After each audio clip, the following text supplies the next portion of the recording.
eu não parei mais. Aí foi passando o tempo, eu fiz uma pós em neurociências aplicada à aprendizagem. Depois eu fiz pós em comportamento animal. E aí agora eu terminei recentemente um mestrado em saúde e bem-estar animal. Mas todos esses anos sempre treinando o cachorro. Eu não parei assim para estudar, né? Eu estudava, mas continuava treinando porque o dinheiro precisava continuar entrando também, né? Mas foi mais ou menos assim o meu começo, né? Eu comecei, na verdade, Ivan, eu nem comentei com você. O meu primeiro cachorro tinha 18 anos, justamente na época que eu fiz curso. Mas era um capeta aquele cachorro. Mordia, rosnava, ele era o dominante, digamos assim, né? Rosnava, mordia tudo, e eu não sabia o que fazer. Aí contatei uma treinadora lá, e aí eu acompanhei a aula, mordeu a treinadora, enfim. Aí minha mãe falou assim, olha, ou você dá um jeito nesse cachorro aí, ou ele vai embora. Aí eu comecei a fazer curso, né? Legal. E aí não parei mais, né? Só que naquela época era diferente, né? O treinamento. Eu aprendi de uma maneira bem mais punitiva, né? E não tinha como ser muito diferente naquela época, né? Naquela época a informação, há 20 anos atrás, era assim, né? Mas aí com o tempo a gente vai fazendo o curso, vai aprimorando e chega num resultado aí satisfatório. Sim. Não, você tá citando um contexto, né, que a internet estava engatinhando, era internet de escada, que a gente tinha que entrar meia-noite para não gastar muito, e gastava o valor lá do telefone. Então, pô, a gente lembra disso, né? E outra, sites de treinamento animal, de treinamento de cães, era muito assim difícil de achar e todos eram em inglês. Tudo bem, a gente lê em inglês, tudo, ok, mas era mais difícil. A gente tinha mais acesso às enciclopédias caninas, né? E livros assim, Bruno Taus, os livros mais, vamos dizer, clássicos daquela época e que, na verdade, tinha ainda uma visão muito relacionada à teoria da dominância, com os cães, e disputa muito de forças. Então, a gente veio de um contexto, de uma geração que, vamos dizer assim, se transformou pelas novas descobertas, né, científicas, e até a própria ciência do comportamento canino, ele deu um avanço nesses últimos 10 anos, principalmente, em muitas pesquisas. E isso fez com que o mercado mudasse muito e tem apresentado aí mudanças significativas no mercado, né? E é legal falar isso. É legal falar que, poxa, nós fomos uma geração de transição, aonde nós pudemos vivenciar situações aonde naquela época eram considerados normais algumas condutas, né, consideradas normais, e hoje já essas condutas são consideradas antiéticas ou são altamente questionadas. E eu acho que isso daí é importante para o mercado, é importante para o meio, mas leva também a algumas ações em alguns pontos, né? Embora a gente não vá ficar falando muito disso. Bom, queria ouvir um pouquinho mais o Daniel aí. Hum? Hum?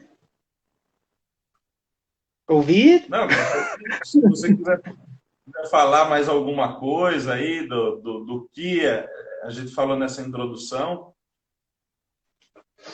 Ah, Ivan, você falou tudo, né? Na época, nós não tínhamos acesso à informação igual a gente tem hoje, né?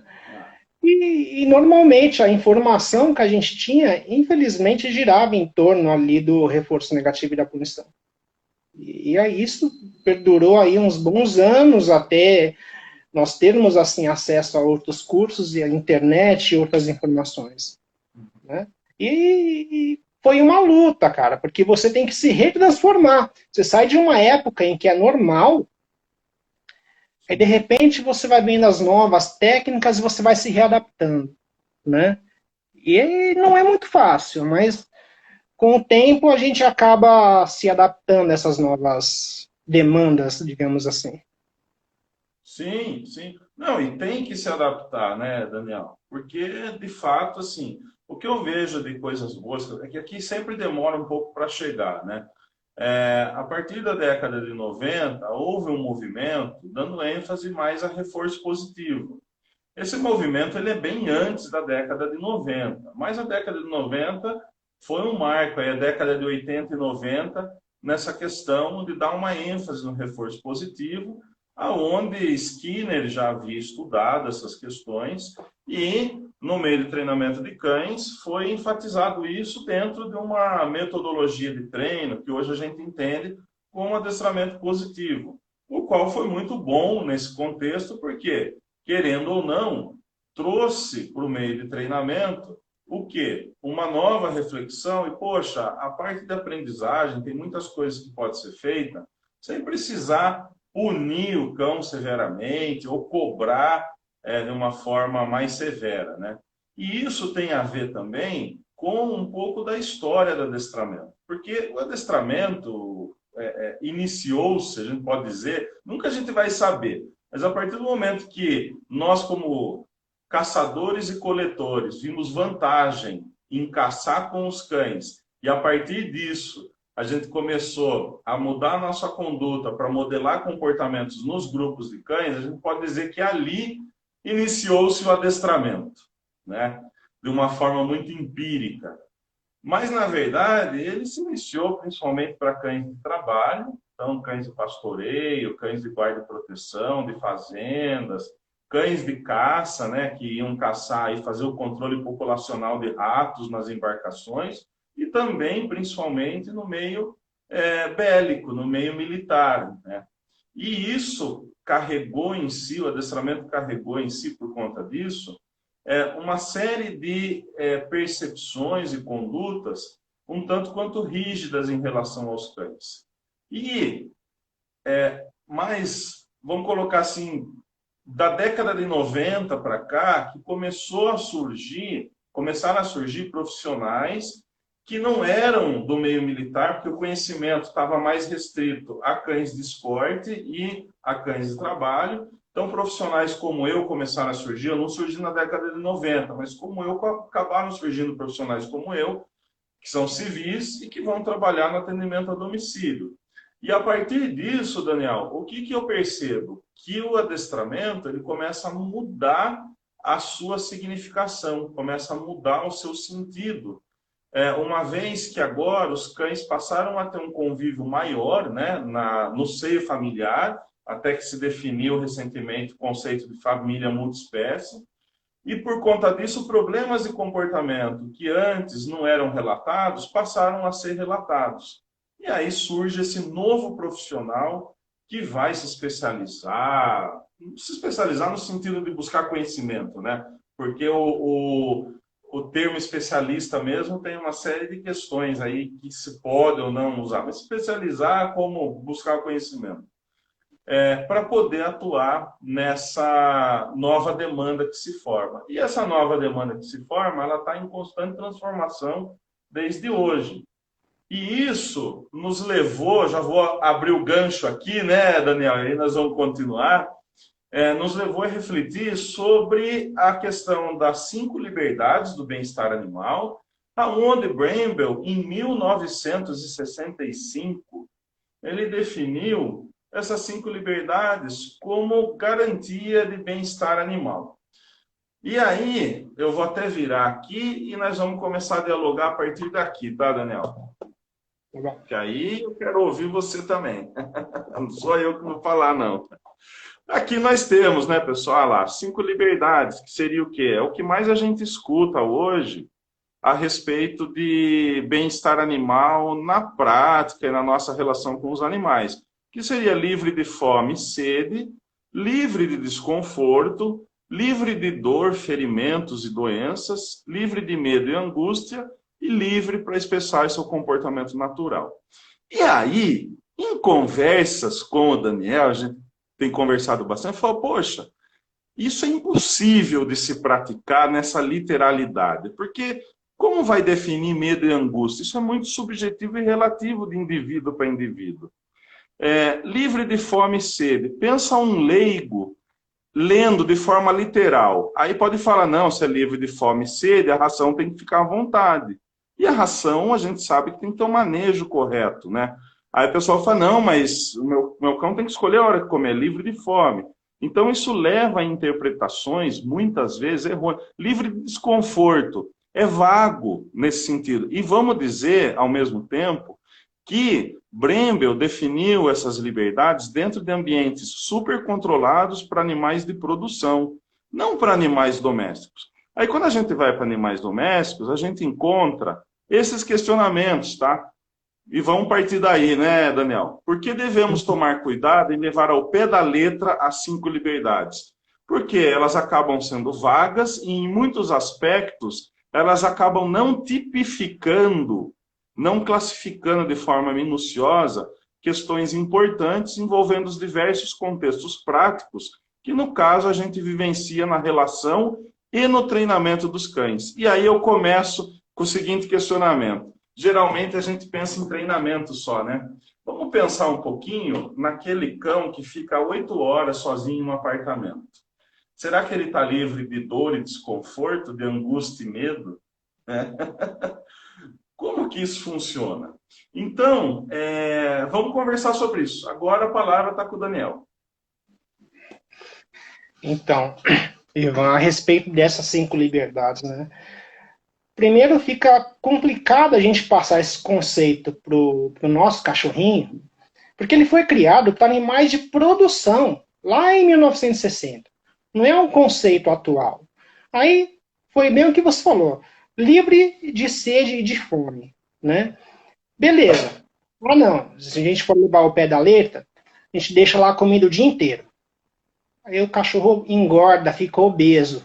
E aí vai ter problema de saúde. E aí vai desencadear em outra questão que a gente vai conversar mais na frente nos 5 domínios.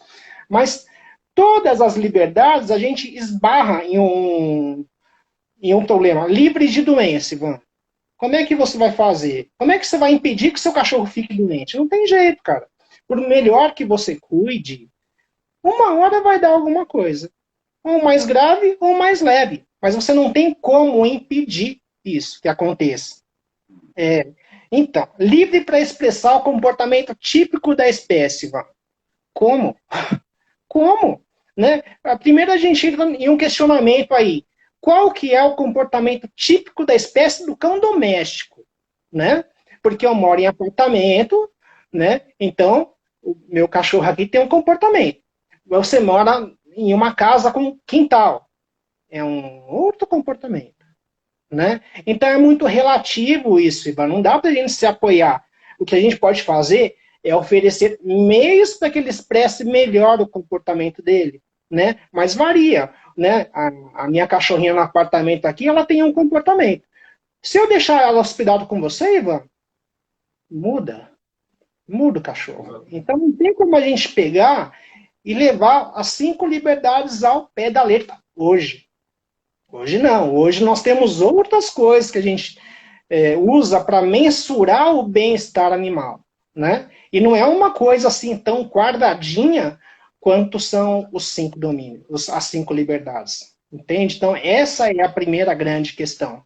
Mas só que foi válido, foi importante que tivesse essas 5 liberdades para a gente chegar hoje no que é os 5 domínios. Teve que começar de algum lugar. Onde que é o problema? A gente queria aplicar uma coisa que foi utilizada na década de 60 nos dias atuais. Aí que está o grande problema. E isso que você está colocando, Daniel, é tão importante.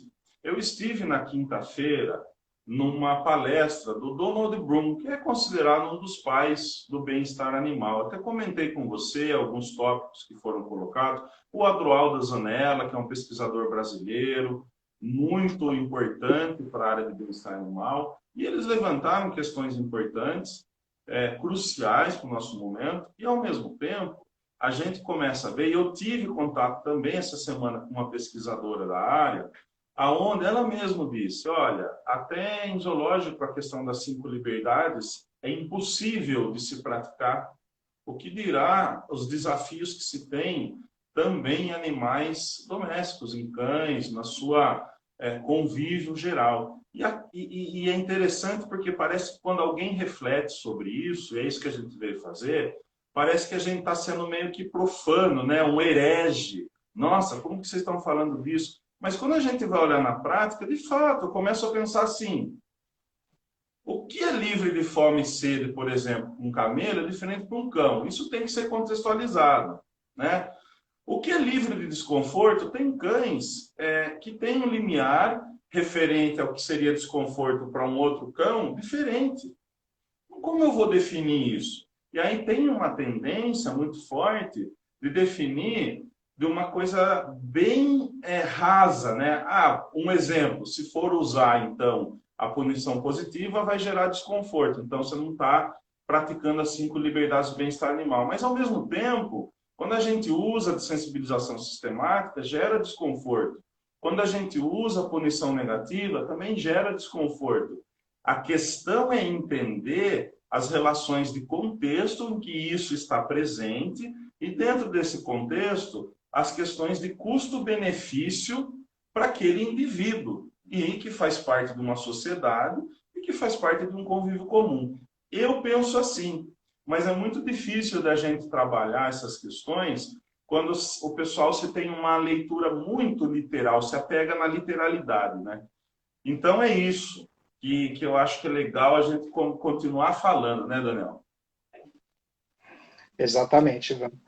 E o que você comentou agora de punição, de sensibilização sistemática, a grande questão ali do bem-estar animal não é o fato da ação da punição ou da ação da sensibilização, é como o cão lida com isso.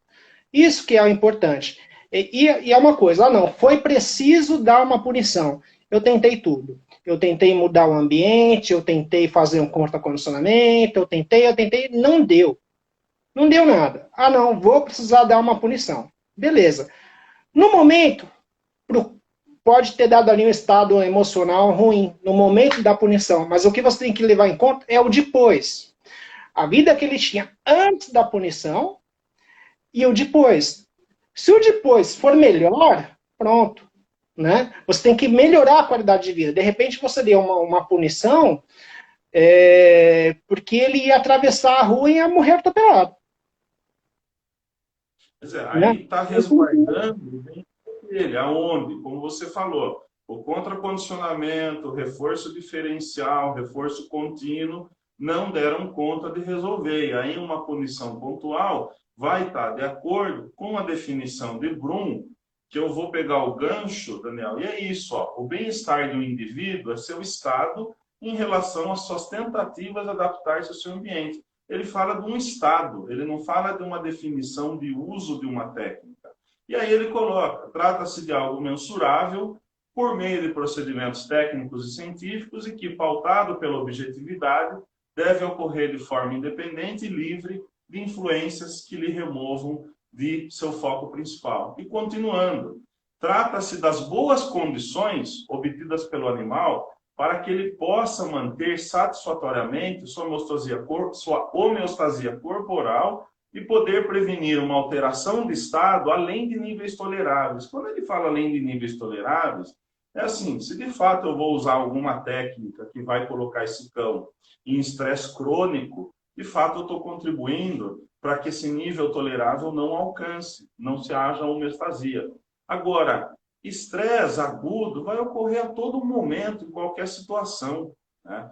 E tem que ser levado os contextos e o custo-benefício para o bem-estar do animal. Por isso que é difícil falar de técnica, de metodologia, sem ter os contextos ali apresentados, né? E vai falar de bem-estar levando em conta a literalidade das 5 liberdades. Não se trata mais daí uma questão de usar punição positiva ou não, por exemplo. Se trata de ser praticamente impossível fazer isso em qualquer tipo de treino. Haja visto o que leva de estresse, né, de frustração, os procedimentos de extinção, por exemplo, né, Daniel? Sim, exatamente.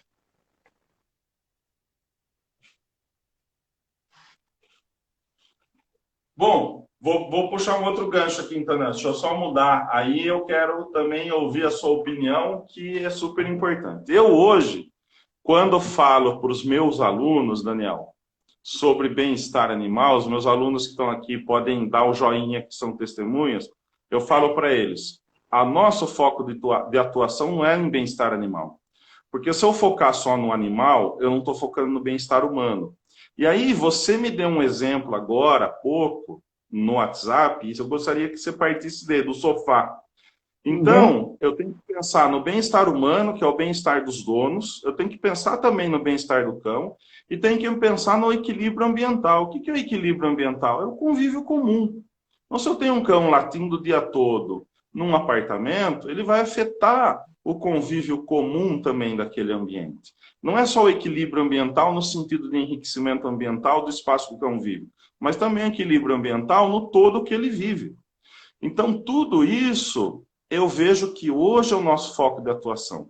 Então, não posso colocar o bem-estar do cão acima de tudo, nem o bem-estar humano acima de tudo, nem o enriquecimento ambiental acima de tudo. Se faz necessário ter um equilíbrio disso. E aí, eu gostaria que você falasse esse exemplo que você me deu aí agora à tarde, que foi fantástico. Eu não tinha pensado nisso. Então, Ivan, eu vou pegar esse gancho aí, mas seria importante eu, antes disso, começar a falar dos 5 domínios. Porque daí a pessoa realmente vai entender essa questão do bem-estar animal, né? Dos conceitos dos 5 domínios. Aí depois, quando chegar lá no finalzinho, as peças vão se encaixar melhor, né? Aí eu já passo a explicação e no finalzinho lá eu falo. Tá bom, manda bala. Então, o Ivan falou sobre as 5 liberdades, né, que é um conceito lá da década de 60. De lá para cá, os conceitos foram mudando, foram se aprimorando, até chegar na década de 90 e aparecer esse conceito dos 5 domínios, que é o que a gente usa hoje. Né? E para entender realmente o que é esses 5 domínios, a gente tem que se pegar na definição. O que é a definição de bem-estar animal, segundo o Brum, que o Ivan falou? É o estado de um indivíduo em relação às suas tentativas de se adaptar ao meio que vive. Isso é fundamental para o entendimento dos 5 domínios. Né? Se você não tiver bem claro na sua cabeça o que é bem-estar animal, você vai passar pelos 5 domínios e você não vai entender, você não vai saber aplicar. Né? Essa é a questão. Então, quais são os 5 domínios? Né? Tem o domínio da nutrição, o ambiente, saúde, comportamento e, por último, o estado mental. Né? O que é ali?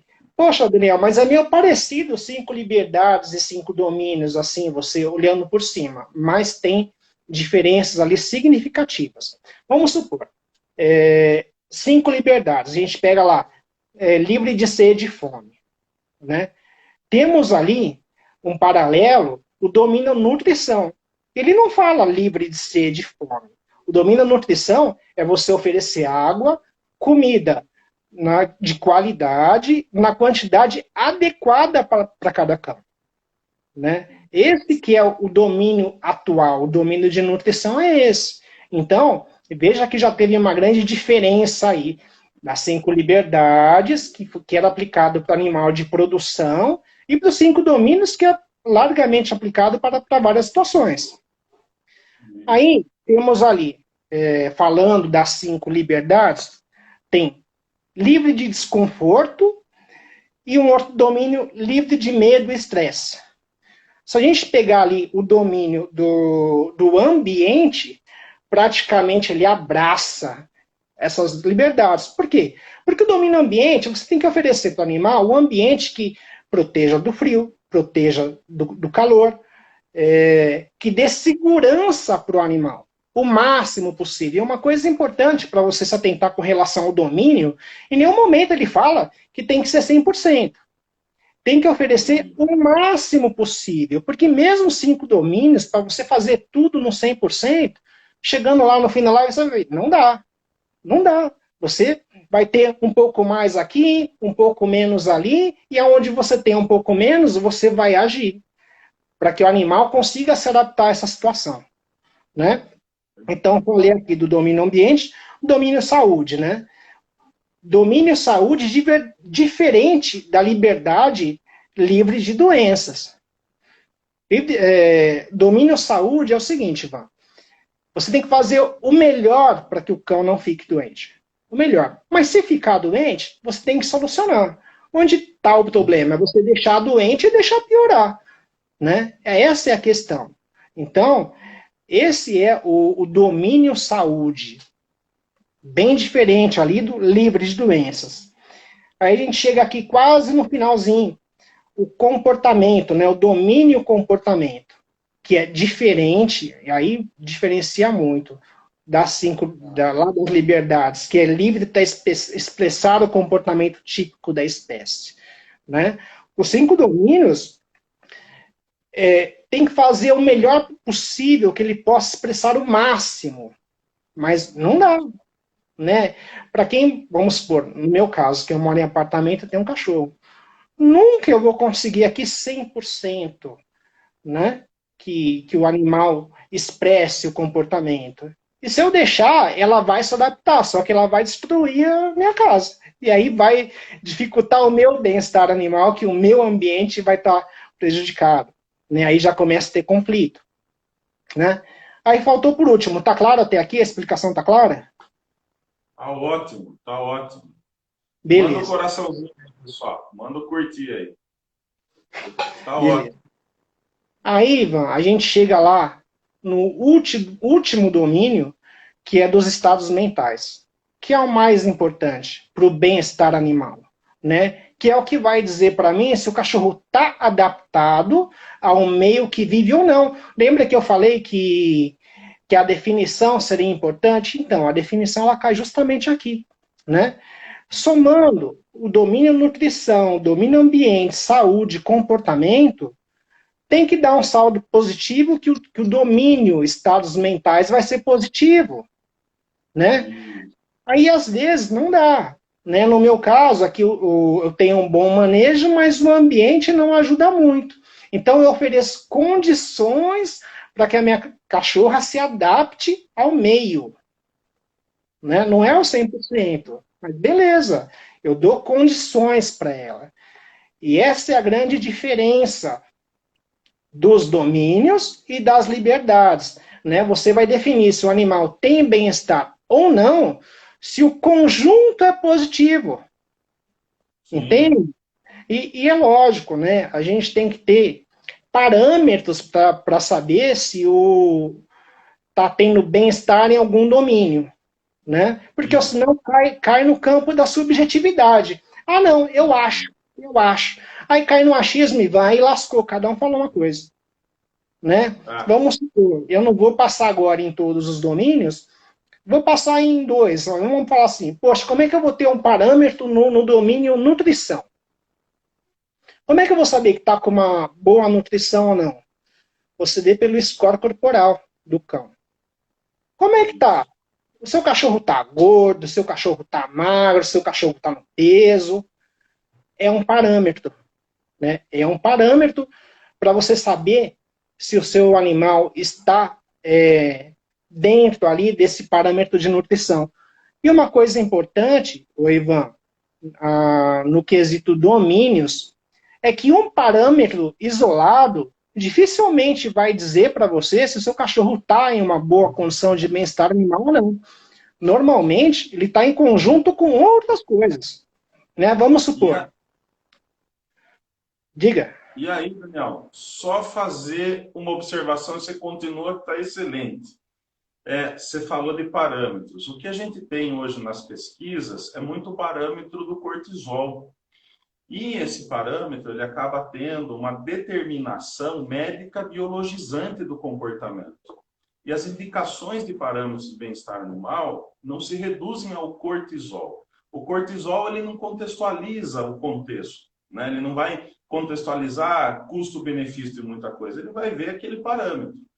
Então, e lembrando que tanto estresse agudo como crônico, eles vão sim gerar aí o cortisol no organismo, né? Acontece que as avaliações comportamentais do estresse dentro de contextos específicos, aonde se avalia a relação custo-benefício para esse animal em questão, é que tem que ser levado em conta também. E eu vejo isso muito falho nas pesquisas, até pesquisas atuais. Fica sendo só esse parâmetro e a gente tem que ficar ouvindo que é isso, é isso, é isso, e não é só isso.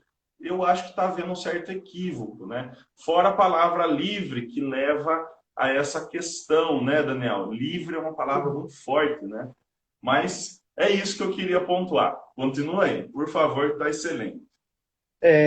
Livre, além de ser uma palavra muito forte, ela induz ao erro. Esse é o grande problema. A palavra livre induz ao entendimento totalmente errado. Com relação ao cortisol, né, aos marcadores fisiológicos, né? A maioria dos trabalhos que a gente lê tem ali, deu um cortisol mais alto, ou tem um cortisol mais baixo. Mas é o seguinte, beleza, tá lá, tá documentado. Mas como que você vai aplicar isso na sua vida? Né? Você não tem como você usar um parâmetro cortisol para você dizer que o seu animal na sua casa está num bom ou num mau estado de bem-estar. Né? Você tem que se apegar ao que você pode observar, né? Ao comportamento. Né? Então, ali no. Como é que eu vou mensurar o domínio comportamento? Né? O seu cachorro ele está aparentemente normal, né? Tá ativo, tá brincando, tá fazendo as coisas que seriam normais para sua rotina, ou é um cachorro que tá com uma lambedura de pata que não para, que chega a machucar? Aí já é um problema comportamental. É um cachorro que está correndo atrás do rabo? É um problema comportamental. Que está latindo de forma excessiva e uivando de maneira excessiva. Latir é um comportamento normal, mas eu me refiro ao excesso. Né? Então, isso aponta que o domínio comportamento está prejudicado. Daí vamos começar a pensar de uma maneira geral. Bom, se o domínio comportamento está prejudicado, eu tenho que analisar os outros domínios.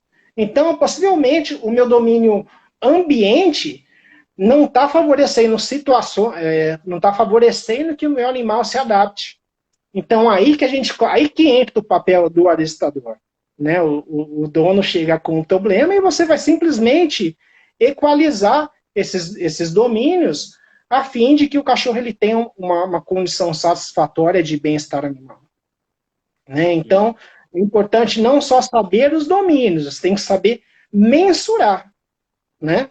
E depois, quando você chegar lá, no último domínio, que é o estados mentais, tem que estar positivo. Né? Aí você vai equalizar. Né? Aí está a grande diferença. Então, vamos supor, só para resumindo aqui, 5 domínios. Tem o domínio nutrição, ambiente, saúde e comportamento. O quinto domínio, estados mentais, é o que vai indicar para você se o animal está adaptado ou não. Daniel, por que está adaptado? Aí a gente volta lá na definição. Qual que é a definição de bem-estar animal? É a capacidade do animal se adaptar ao meio que vive. Se o animal está adaptado ao meio que vive, ele tem ali um bom bem-estar. Né? Deu para entender mais ou menos até aí? Tá Eu vou claro? resumir o que você falou nesse quadro aqui, ó. Então, ele não está falando, o Bruno não está falando se deve ou não usar estímulo aversivo. Ele entende que os estímulos aversivos estão na natureza, estão dentro das nossas relações com os cães e com todos os animais, e a gente sofre esses estímulos. É inerente em qualquer procedimento. Mas o que é importante entender? Que qualquer mudança, né, qualquer estímulo provocado no organismo vai gerar mudança externa, comportamento visível e disfunções internas, que aí são questões hormonais, enfim, cortisol e por aí vai. O que vai ocorrer? Desencadeamento de resposta compensatória. Se houver falha na compensação, esse animal não está tendo chances de manter o seu equilíbrio. Então aí está tendo queda de bem-estar. Seja num treinamento, seja num manejo, seja no que for. Agora, se tiver sucesso na compensação, tem saúde. Então, quando a gente fala de metodologia de treino e fala da nossa relação com os animais, a gente precisa pensar nessas questões. E essas questões não se limitam a um evento específico dentro de um treinamento. Se limita àquilo que você falou. Como que tem sido essa vida antes e depois do treino, né? Como que essas questões se envolvem? Então, isso é uma coisa que eu levo, que o pessoal tem que... É importante começar a pensar mais, né? Isso é entender o bem-estar de uma forma menos dogmática, vamos pensar assim, né, Daniel? Exatamente, Ivan. Então, os 5 domínios, na verdade, é muito fácil de você entender. Desde que você entenda que você tem que ver os domínios em conjunto. E que no final das contas, o estado emocional tem que ser positivo. Às vezes o domínio saúde é bom, o comportamental é médio e o domínio ambiente é médio. Qual que é o saldo disso? Como que está o estado emocional desse cão? Né? É isso que conta. No final, somando todos os fatores, como é que está esse animal? É importante, é isso. E às vezes, o que eu vejo acontecer muito, é assim, a pessoa vê um fato isolado e já fala, esse cachorro tá passando por maus tratos, né? Ah, Né? Um caso que aconteceu, acho que uns 2 meses atrás, um colega nosso de profissão que treina cachorro para esporte até fez um treino e o cachorro dele estava dentro da caixa, né? Plenamente adaptado dentro da caixa, né? Não tinha nenhum domínio e ele foi denunciado simplesmente porque o cão estava dentro da caixa de transporte, né? Mas é a falta de entendimento. E esse é o grande problema. As pessoas pegam um fato isolado e pelo que elas acham, elas já julgam que aquilo é maus tratos e aí que entra todo o problema. E assim com qualquer equipamento de treinamento, e aí sucessivamente. isso. E aí entra no que a Emanuele, que está aqui, colocou, né?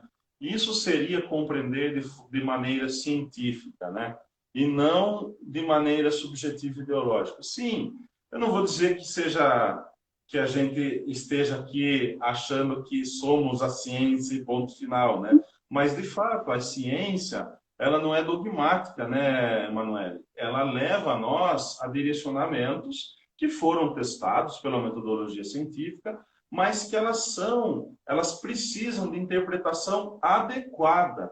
Senão, o que acontece? Essa interpretação, quando ela não é adequada, ela começa a passar por vieses de subjetividade pessoal e começa a passar por vieses ideológicos. O que a gente vê muito hoje no discurso, até no meio de treinamento de cães, é uma miscelânea do viés abolicionista, que daí vai envolver o direito animal, do viés de bem-estar animal e do viés do bem-estar animal e do direito animal, principalmente, que envolve o abolicionismo.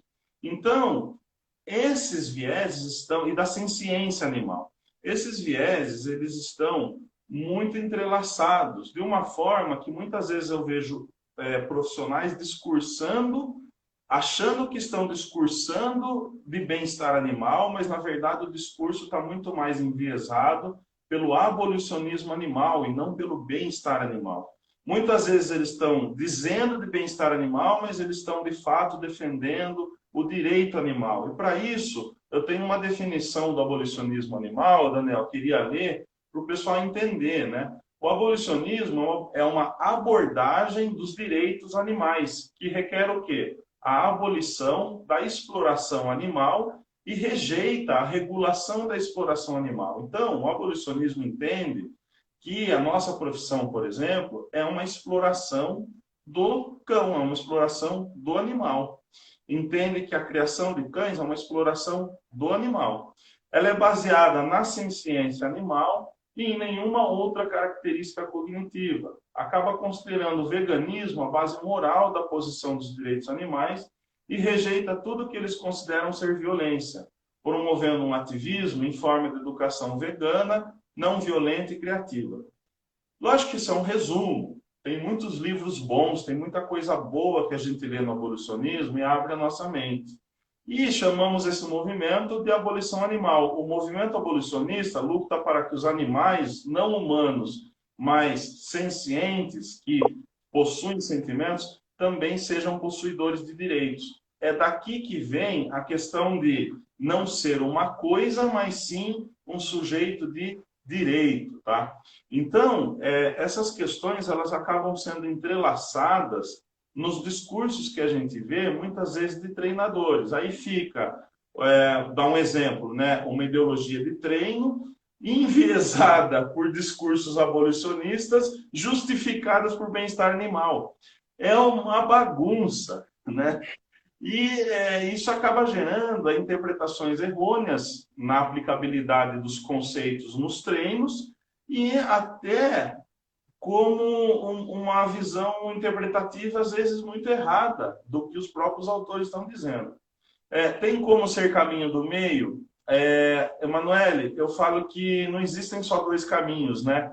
O caminho do meio seria um terceiro caminho. Dentro desses três caminhos pode ter alguém que pense em um outro caminho. O problema é a polarização que a gente encontra em tudo hoje, né? Ou você é uma coisa ou é outra. É complicado.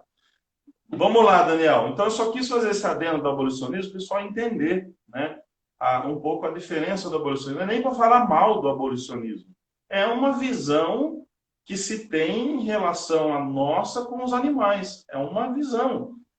Tem muita ciência no abolicionismo animal, como tem muita ideologia no abolicionismo animal. Como também se tem muita ciência no bem-estar animal, mas também ela vem carreada muitas vezes por questões ideológicas. Isso faz parte do contexto civil e da produção científica, né? Da sociedade e da produção científica. Vamos lá. Então, eu estou quase acabando aqui, estou quase chegando ali no bem-estar único. Vamos lá. Aí você tem que dar aquele exemplo. Esse exemplo é sensacional. Porque Não, envolve a angústia e sofrimento do dono também. E bem-estar único tem que ser pensado isso também. Então, aí voltando lá na comparação das 5 liberdades e os 5 domínios, né? 5 liberdades foi feito para animais de produção. Ou só tem boi naquele meio, ou só tem frango, enfim, animais de produção. O ser humano não está ali convivendo com o animal. Já quando a gente vem para os 5 domínios, hoje, para o cão doméstico, vamos dizer assim, a gente tem um contexto de família multiespécie, né? Então aí a coisa complica, porque é o seguinte, o cachorro tem ali os seus 5 domínios, ok, mas só que o tutor ou dono também tem ali os seus 5 domínios, e aí você tem que equalizar essa relação. E um exemplo muito claro do que acontece, né? É assim, o cliente pega, me liga, Daniel, meu cachorro está estragando minha casa, já fez buraco no meu colchão, já rasgou as almofadas, já fez buraco no sofá, enfim. Então, ele te ligou porque ele está com um problema. Na verdade, o domínio ambiente do dono está sendo prejudicado, certo? Né? Porque senão ele não ia te procurar, está tudo bem para ele. Poderia até não estar tão bem para o animal, mas ele te procurou, muitas vezes, se bem que isso vem mudando. Estou recebendo ligações de clientes que realmente estão preocupados com o bem-estar animal. Mas no mínimo 50% liga porque está com o seu bem-estar prejudicado por causa do cão. Então, nessa relação, a gente tem o cachorro também. O fato do cachorro lá fazer o buraco na cama, no sofá, tal, não é um problema comportamental do cão, é um problema para o dono. Porque o cachorro ele está tentando se adaptar ao ambiente. Quando você vê um vídeo ali do cachorro destruindo o sofá, ele não está com a cara de que está deprimido, né? Ele está tentando se adaptar ao ambiente, né? Porém, essa tentativa de adaptação do cão está conflitando com o domínio ambiente da tutora ou da dona. Então, aí que entra o treinador de cães, né? Ele vai equalizar essa relação. Eu tenho que pegar e ensinar esse dono, como ele vai lidar com essa situação, né? Como ele vai resolver esse problema para aliviar a dor ali do domínio ambiente dele. E como que você vai fazer isso? Você mostrando outros caminhos para o animal se adaptar, de repente com mais passeio, com mais enriquecimento ambiental, isso. Então aí que está a importância do treinador no bem-estar do cachorro. Ele vai equalizar os domínios, tanto do cão quanto do dono. Exatamente. E aí entra essas questões, né? O adestramento e bem-estar animal. E eu gostaria também de enfatizar aqui, Daniel, essa questão, né? O que é adestramento, o que é consultoria comportamental, enfim. Eu vou dar minha visão é muito tranquila. Para mim, se a gente pegar a definição do adestramento, é tornar hábil a função de alguma coisa. Então, o cão de companhia, ele não é visto como um cão de função, mas ele está exercendo uma função que é de companhia. Fora essa função que ele está exercendo, ele também está dentro de um lugar simbólico na família, onde se projetam expectativas, se projetam várias questões dos donos que a gente precisa ter esse olhar cuidadoso em relação a isso. Por isso que eu falo que nós precisamos acolher os donos e não repeli-los. E que a visão somente voltada ao bem-estar do animal vai levar muitas vezes, sem a pessoa perceber, ela julgar muito os donos e deixar de olhar para o sofrimento e a angústia do dono também e para o bem-estar dele. Eu falo muito isso. Se a Rafaela Escorvo estiver aí ouvindo, ela vai dar um joinha, vai comentar. Mas depois, se não tiver, ela me fala. Eu falo muito isso no banho tosa, em low stress. Né? O low stress visa um manejo de menor estresse aos cães. Mas eu vejo o pessoal falando do low stress, julgando e detonando tosadores em geral, por sinais de estresse que os cães estão demonstrando. E eu não estou falando de tosador que está cometendo maus tratos. E ao mesmo tempo eu olho e falo assim, olha a ergonomia do tosador, olha a altura do banquete que ele está. Será que a temperatura está boa para ele? Quantas horas ele está fazendo aquilo? Então, o meu olhar não é só para o cão, é para também o tosador. Precisa ser pensado no profissional. A gente precisa ter bem-estar também para também gerar bem-estar, né? Então, a visão de bem-estar único envolve essas questões e que a gente precisa começar a falar mais sobre elas, porque não pode ficar nessa coisa rasa de acusar os colegas que defendem uma ou outra posição, porque bem-estar é uma profissão é uma ciência multidisciplinar, né? Não uma profissão, uma ciência multidisciplinar, que não envolve só o saber veterinário, diga-se de passagem, não envolve só veterinário, envolve todos os profissionais, independente da sua formação, que lidam com aqueles animais naqueles contextos. Todos devem ser ouvidos, e aí, nessa equipe multidisciplinar, que envolvem aí vários saberes, pode ser biólogo, zootecnista, veterinário, psicólogo, pedagogo, fisioterapeuta, enfim, envolve daí um diálogo de equipe multidisciplinar. Então, isso é muito importante da gente colocar. Né? Eu acho que é importante enfatizar isso.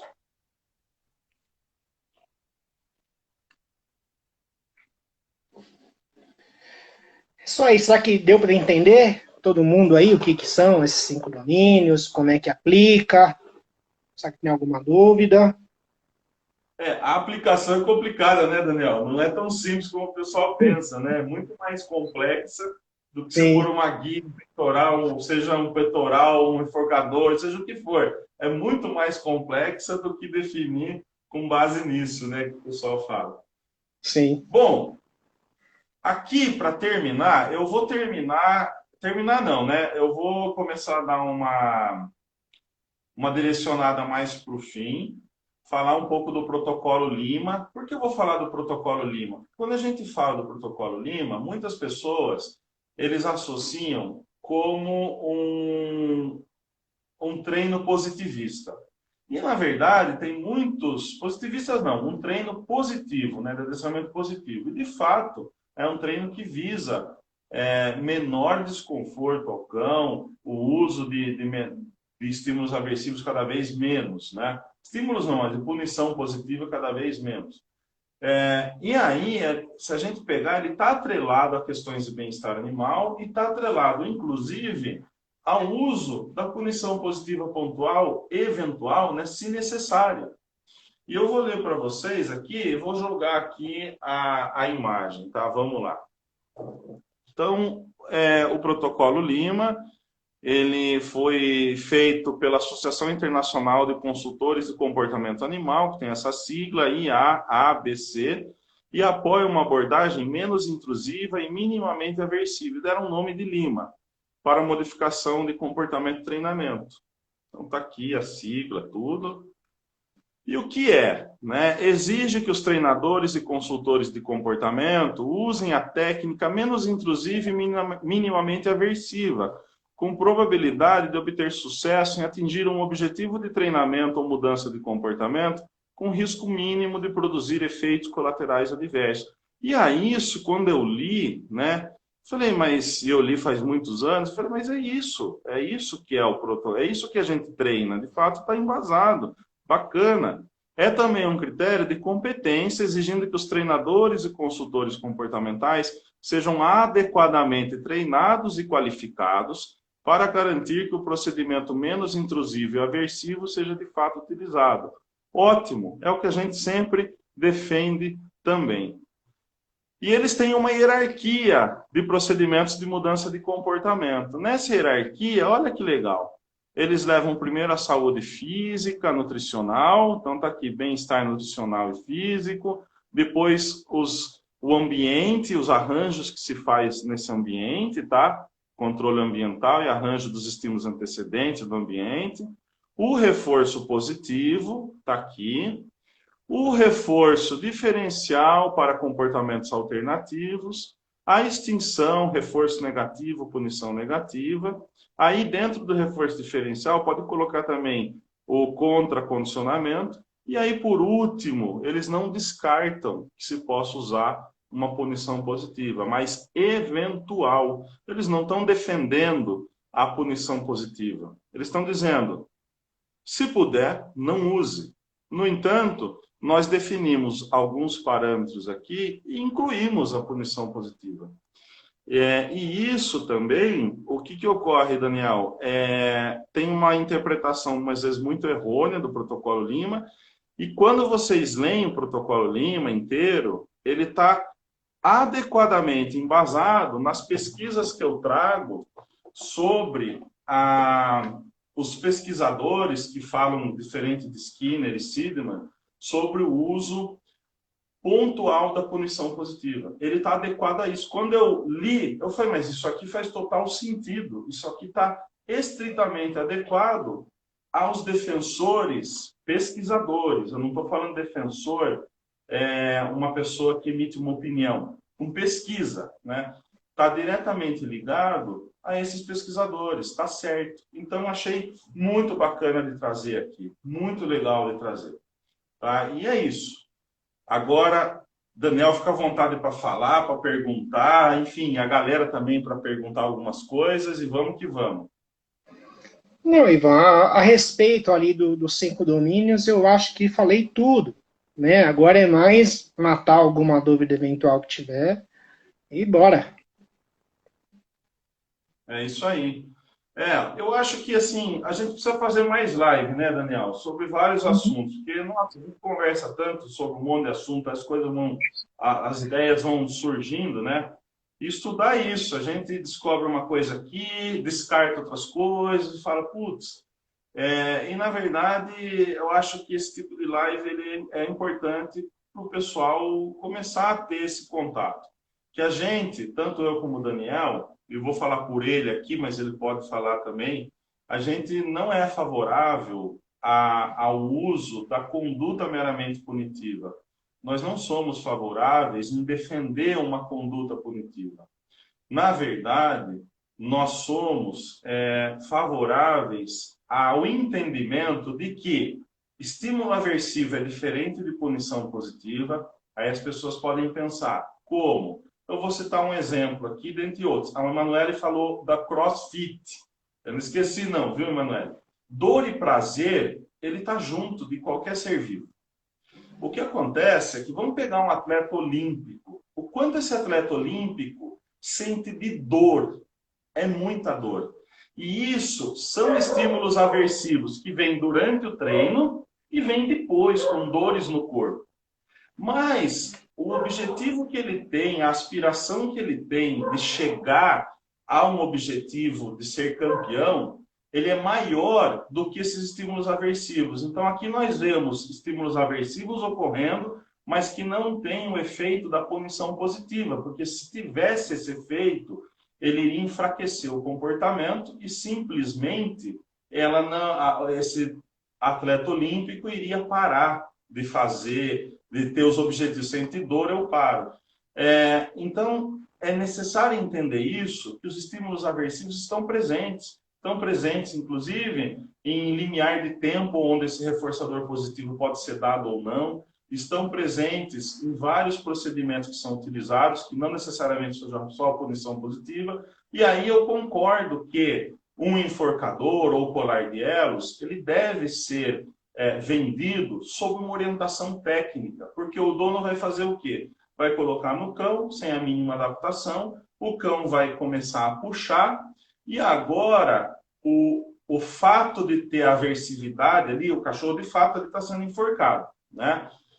Está sendo estímulo aversivo, mas ainda não é o necessário para ele parar de puxar, porque para esse cão, o custo-benefício dos odores que ele sente, dessa questão dele puxar, de querer demarcar, é maior do que os estímulos aversivos presentes. Então, nem todo estímulo aversivo tem a função da punição positiva. E é nesse sentido que a gente traz para esclarecer. Aqui, o Andrés Coelho está falando do exemplo do sofá. Ele falou, viu, Andrés? Eu acho que falhou, mas se quiser falar de novo o exemplo do sofá, Daniel. Falar de novo o exemplo do sofá? Isso. Tá. Sobre o bem-estar do dono, né? Peraí. Seguinte, vamos lá.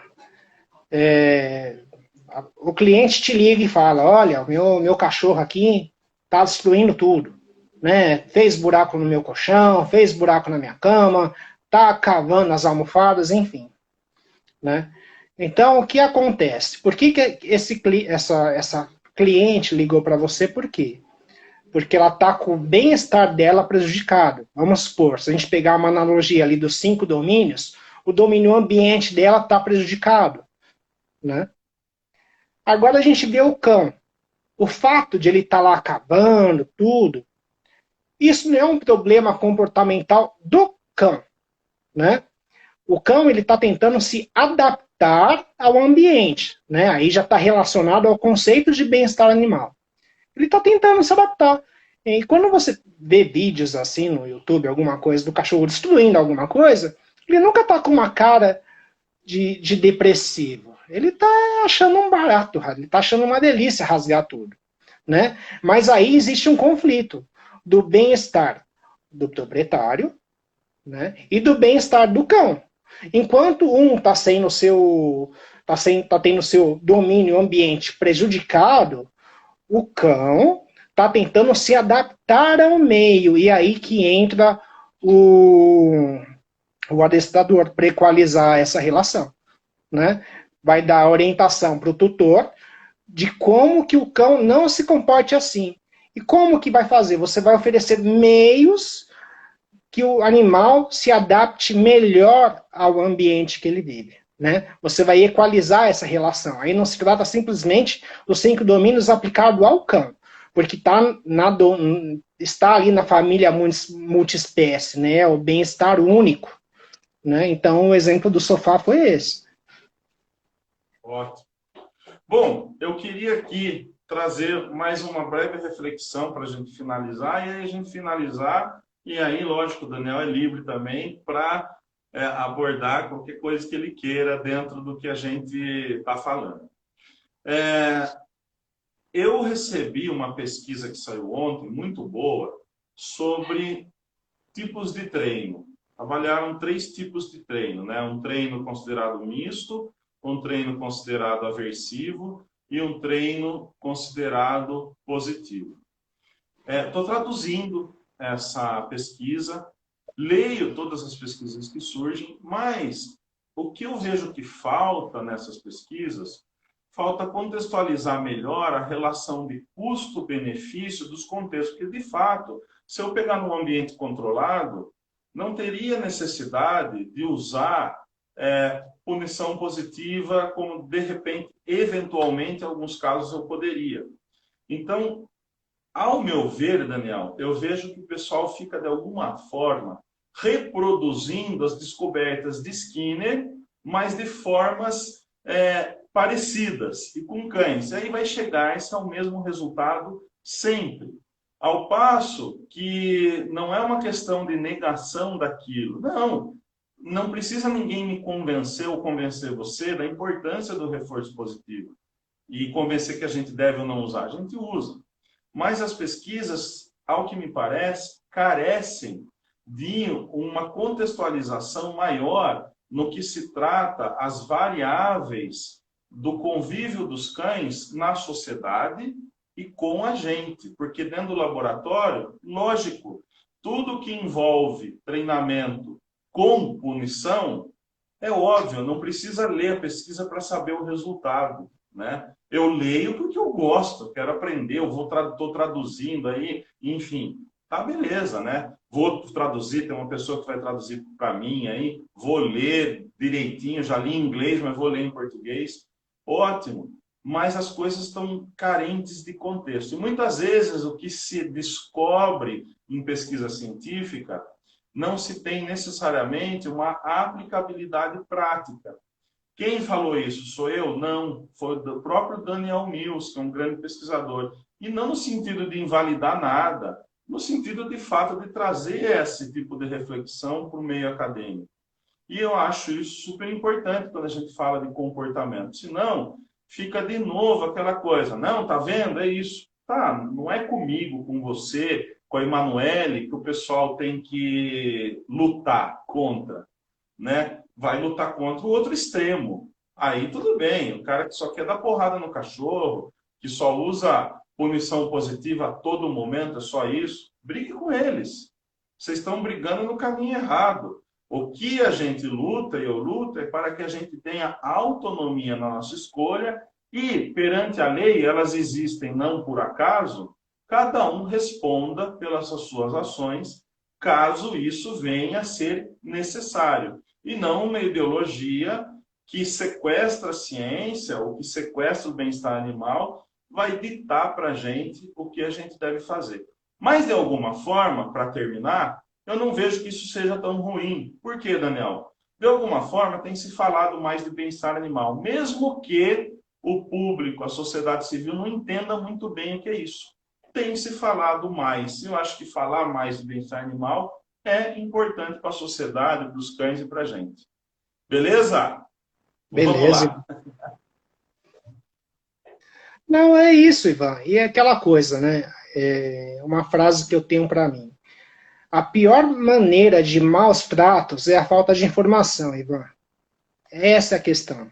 É a pior maneira, a pior coisa que você pode fazer é você pega um animal e você não estuda o que você tem que fazer com ele. Aí, com certeza, você vai ter alguma forma de maltrato, você vai acabar reforçando algum comportamento que vai gerar um problema comportamental depois, né? Então, por isso que essas lives são importantes, para passar informação, para que as pessoas comecem a se direcionar cada vez de um caminho melhor, né?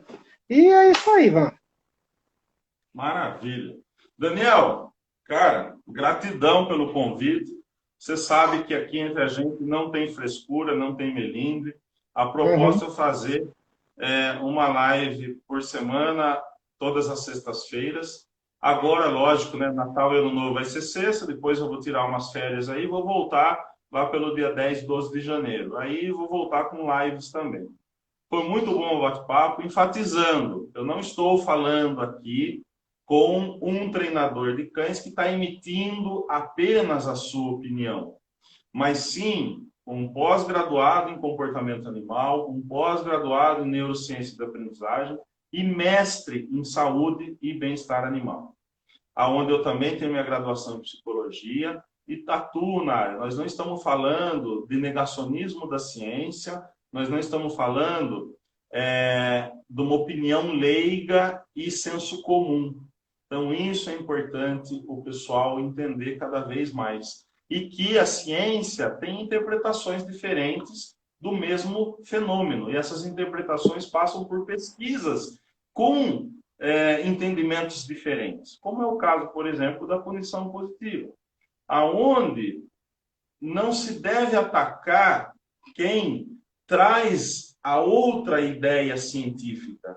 Se deve atacar os argumentos e as ideias que estão lá, mas desde que se entenda ambas as partes, porque se eu só fico entendendo um lado e não paro para ler o que o outro lado está dizendo, no sentido de, galera, também tem pesquisa aqui, veja esses pesquisadores. Já cansei de citar pesquisador que fala da punição positiva de outra forma. Que bem-estar não é assim que estão dizendo, não é nessa literalidade, mas se não houver um entendimento melhor, vai ficar dando murro em ponta de faca. E isso não vai levar a lugar nenhum. É isso. Beleza? Beleza, Ivan. Tá feito? Daniel, vou liberar você, 10 da noite. Vou salvar essa live, vai estar aí no YouTube, vai estar aí no GVT. Pessoal, tirem print, compartilha, marca lá o meu nome e o nome do Daniel Perrone. Está lá, @Daniel Perrone, deem o print. E a hora que eu compartilhar no GVT YouTube, se inscrevam lá no YouTube, dê o joinha e vamos que vamos. Beleza? Pode encerrar aí, Daniel? Pode. Obrigado pelo convite. E desculpa a demora. Não, que isso, cara. Agora você já sabe. Relaxa. Sim. Valeu, obrigadão, viu? Abraço, Daniel. Tchau, tchau.